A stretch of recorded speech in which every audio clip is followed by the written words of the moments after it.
Errática, la voz del terror, donde el silencio se convierte en paz.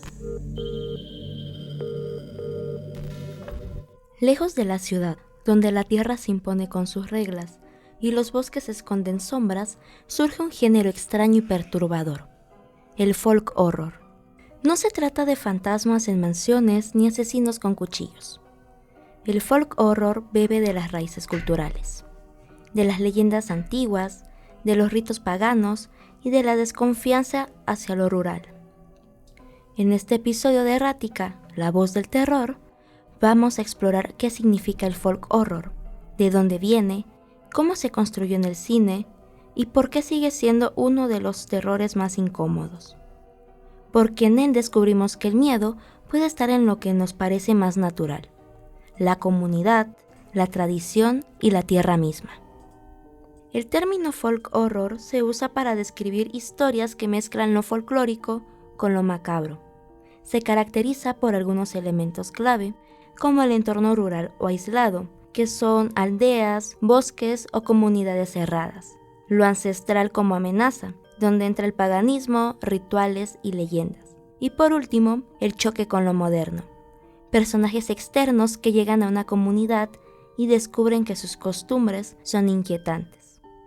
En el folk horror, el terror no viene de un monstruo tradicional, sino del propio tejido social. La manera en que una comunidad puede guardar secretos, ejercer violencia ritual o entregarse a creencias que, desde afuera, parecen imposibles de aceptar. Este es un género que se siente muy incómodo porque nos recuerda que las tradiciones, esas que deberían darnos identidad y pertenencia, también pueden convertirse en instrumentos de miedo y control. El folk horror como término empezó a usarse para describir 3 películas británicas de finales de los 60 y principios de los 70. A este grupo se le conoce como el tríptico del folk horror. La primera, Witchfinder General, en 1968 dirigida por Michael Reeves. Esta es una historia de cazadores de brujas en la Inglaterra del siglo XVII. Aquí el terror viene del fanatismo, de la violencia justificada en nombre de la fe, y no es tanto lo sobrenatural, sino el poder humano convertido en horror. La segunda, Blood on Satan's Claw, de 1971 dirigida por Piers Haggard. Esta es una aldea donde unos adolescentes descubren restos demoníacos y poco a poco se entregan a ritos paganos. Lo inquietante de esta película es cómo lo inocente se corrompe, cómo lo juvenil se convierte en una amenaza colectiva. Y la tercera, The Wicker Man, en 1973 dirigida por Robin Hardy. Esta es quizás la obra maestra de este género. Un policía que llega a una isla para investigar la desaparición de una joven, pero descubre una comunidad pagana que practica sacrificios humanos. Esta película muestra de forma brutal el choque entre lo moderno, que sería el policía, la religión cristiana, y lo ancestral, que sería el culto a la naturaleza, al sol y a la fertilidad. Estas 3 películas sentaron las bases de cómo entendemos el folk horror, que sería el aislamiento, el culto, lo rural convertido en escenario para lo siniestro. Décadas después, el género volvió a cobrar fuerza gracias a directores contemporáneos que lo llevaron a otro nivel. El más conocido es Robert Eggers, obsesionado con la precisión histórica y el ambiente asfixiante.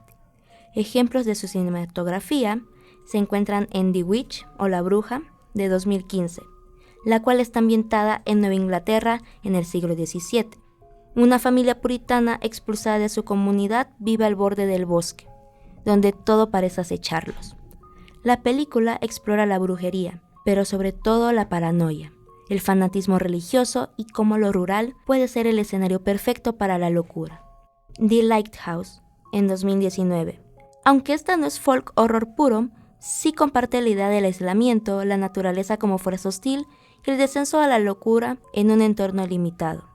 Por último, The Northman, en 2022. Aquí Eggers se va a lo épico, pero retoma mitologías nórdicas y ritos violentos que encajan en la idea de lo ancestral convertido en algo aterrador. Lo fascinante de Eggers es cómo él mezcla la historia real con atmósferas cargadas de tensión, haciendo sus películas que parezcan estudios etnográficos pero retorcidos. Otros directores que también han explorado el folk horror están ejemplificados en Midsommar, en 2019 por Ari Aster, en donde una comunidad sueca con ritos florales esconden sacrificios humanos. Lo brillante es cómo la estética luminosa y colorida se convierte en terrorífica. Por ejemplo, igual tenemos Kill List en 2011, la cual empieza como un tráiler de asesinos a sueldo, pero termina en un culto pagano perturbador. O A Field in England de 2013. Estas dos son de Ben Giedler. Esta mezcla guerra civil, alquimia y experiencias psicodélicas. Más allá del cine anglosajón, el folk horror se expande a tradiciones locales. En América Latina tenemos leyendas como La Llorona, el culto a la Santa Muerte, los brujos de Catemaco en Veracruz, México, o los relatos mayas sobre aluches y espíritus del monte. Todo eso podría leerse bajo la lente del folk horror. Este género nos confronta con una pregunta incómoda. ¿Hasta qué punto lo que llamamos tradición o folclore es realmente inocente? Este género se dice que lo colectivo puede volverse monstruoso, que lo comunitario puede ocultar ritos sangrientos y que la naturaleza, a la que tanto idealizamos, también puede ser hostil, cruel y despiadada. En lo rural, el horror no siempre tiene forma de demonio.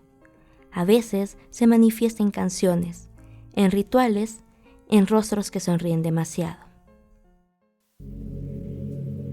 Errática, la voz del terror, donde el silencio se convierte